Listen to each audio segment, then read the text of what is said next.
Hello, my name is Seth Williams, and I'm going to be using this website to break down different types of defenses in basketball. This can be used for people that are already familiar with the game or have no idea what it's about. So on the left side, I kind of wrote some things to keep in mind, what defensive teams will run, and it kind of how it relies heavily on their strengths, but also the opponent's weaknesses. Multiple defense and how they can complement one another. And then sometimes certain defenses can be used strategically as well. So the three types I have listed here are man-to-man, zone defense, and press defense. Before I get into those, though, I'm going to talk about this particular website. One of the things I liked is once I figured out what template I was going to use, was the ease of kind of adding like text boxes, images, and whatever it may be. However, the difficulty I had and one of the struggles I had with the site is when I clicked on a template, how the template looked when you clicked on it and when you actually uploaded it were two totally different things. There was a lot of kind of having to delete and move around and kind of rearrange. And so that was definitely a struggle I had with it. It took me longer than I guess I would have liked for something like this to find the proper one. Kind of getting into the actual video itself here, starting with the man-to-man defense. The thing I kind of broke down as man-to-man is when one person or each of the five guys on defense will be covering one particular man. One of the things to keep in mind is in basketball we call gap and help, just depending on how far away you are from the ball.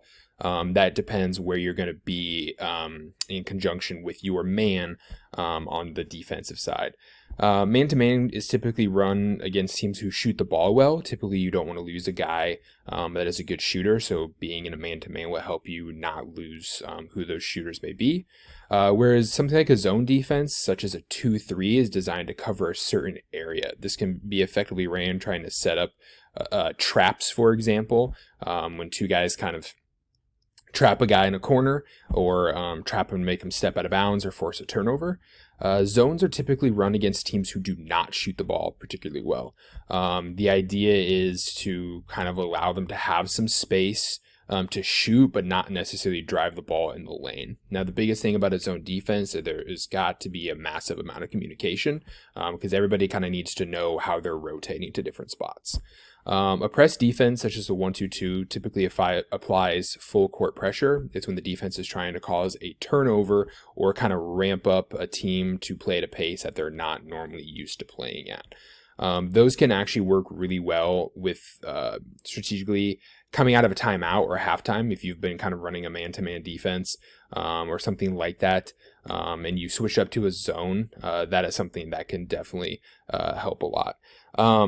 I believe that this actually helps with the innovative designer, particularly in section B. Select and use digital tools to plan and manage design process that considers design constraints and calculated risks. Like I said, I think it's just a great tool to help kind of break things down. It's neat and clean, but it allows students or teachers to kind of have their choice on how they want to design things and how they want to get things set up.